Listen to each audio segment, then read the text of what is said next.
Hey guys, it's your friendly high school government teacher here. Got about 5 minutes before my class goes online, so I'm gonna see if I can crank out one of these little videos real quick. What's the big deal with Amy Coney Barrett? What difference does a Supreme Court justice make? I think we all know there's 9 Supreme Court justices. You have a Chief Justice, and then you have 8 assistants. Associate justices is their official name. Back when this was created by Article 3 of the Constitution, it was their job to ride circuit around the nation at least once every 2 years so that the entire nation had access to the judicial system, especially for capital cases and things like that. And of course, over time, as we grew and expanded, then that changed a lot. When the Constitution was first written and the Supreme Court was established, the goal of the Supreme Court is absolute maximum freedom. Every time the court rules, someone loses a freedom. No matter what the ruling is, someone just lost a freedom. And so when you have Supreme Court justices, what they're looking at is the law or whatever is being challenged and brought to them. Does it violate the Constitution? And originally, it's not a matter of is it right or is it wrong? Because right and wrong can be an opinion. Right and wrong can be abstract. Republican versus Democrat, Whig versus Federalist. Who's to say what's right and what's wrong? Is it in the law? Is it written down in the Constitution? Is what they're supposed to be looking at. And so when it comes to someone like Barrett, what she said repeatedly in the confirmation hearings yesterday is that her feelings don't matter. She's going to look at the law as it's written, the Constitution as it's written. And so there's 2 ways of looking at this. As it was written, at the time it was written, to enable maximum freedom for the people, versus if it were written today, would we do that same thing? Because let's face it, society has changed over time. The country moved from 13 states to 50 states and a couple of territories. So how do we look at the Constitution? Do you want a modern interpretation, or do you want the original run wild with freedom interpretation? And this is where we're at. Say, for example, is healthcare a right? Well, we have the right to life, liberty, and pursuit of happiness, right? Does it say anywhere in there anything right about healthcare? Well, that includes life.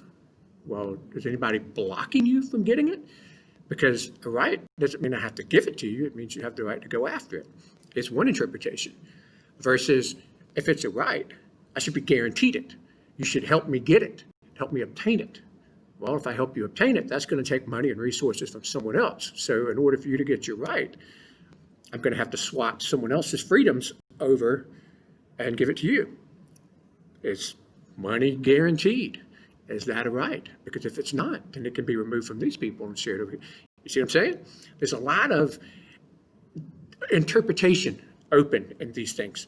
The original Constitution and its massive freedoms says how little can we jam into this court case. You say you're suing for X, that's it. That's all you're going to get. Whatever you wrote on that lawsuit, this is all we're going to consider. Versus a lot of the modern interpretation is, well, if you said rights, how much can we jam in there?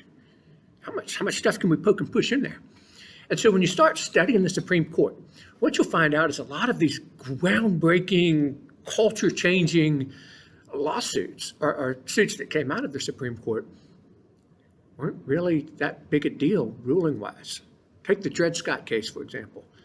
Dred Scott was a slave who had been passed on through people's wills to different people. One of his owners moved to a free state, and Dred Scott said, hey, this is a free state. There's no slavery allowed. I should be free. The case will make it up to the Supreme Court. And so the arguing starts to begin back and forth. The full faith and credit clause. If you're a slave in this state, you're a slave in this state because we recognize contracts across state boundaries, even if it wasn't legal. Gay marriage, the same thing. It was legal in California, not legal in Alabama. But if you move from California to Alabama, you're legally married. So going back to Dred Scott was legally owned because the Constitution allowed it, because the Constitution didn't address it.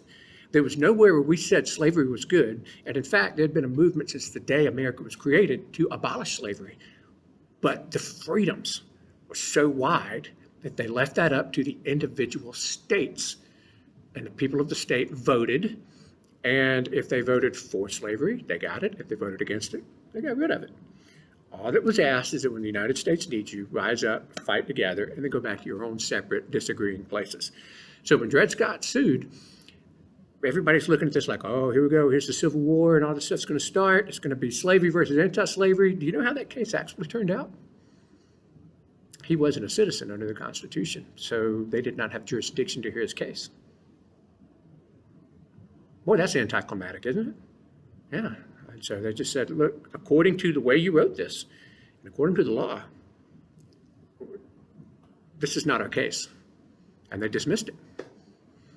And so 90% of the Supreme Court load ends up like that. Just yes or no, or half of them is, that's not my problem, that goes to a state. And if it goes back to a state court, federal government's hands are off. State to state gets to regulate it. For example, abortion. Nationally, you have the right to access an abortion.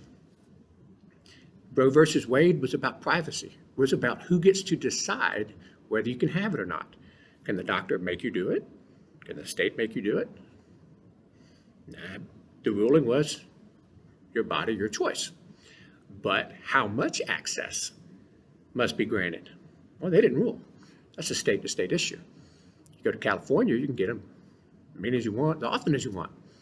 You go to Georgia, if there's a heartbeat, no, baby can live.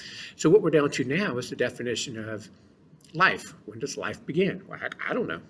And the Supreme Court actually even ruled in the case of Roe versus Wade that if the theologians and scientists can't figure it out, then why the heck is a court expected to figure it out? They're not going to touch it. So it's state to state. So will Barrett overturn Roe versus Wade? No. That's a state-to-state issue. Can the voters overturn it? Maybe. There is no constitutional ruling on limits your state can do as long as it's accessible. Does accessible mean crossing state borders? I know people who've crossed state borders to get married. Why wouldn't that apply to healthcare? You see what I'm saying here? This is what the big deal about Barrett is. Barrett is promising that she's going to rule for maximum freedom and read the Constitution exactly like it is. And so if you want a very active government that's going to jam as much into rulings as possible, then you don't like Barrett. If you like as much freedoms as possible, then you like Barrett. I hope that helps settle things out. All right, kids are coming. Got to go.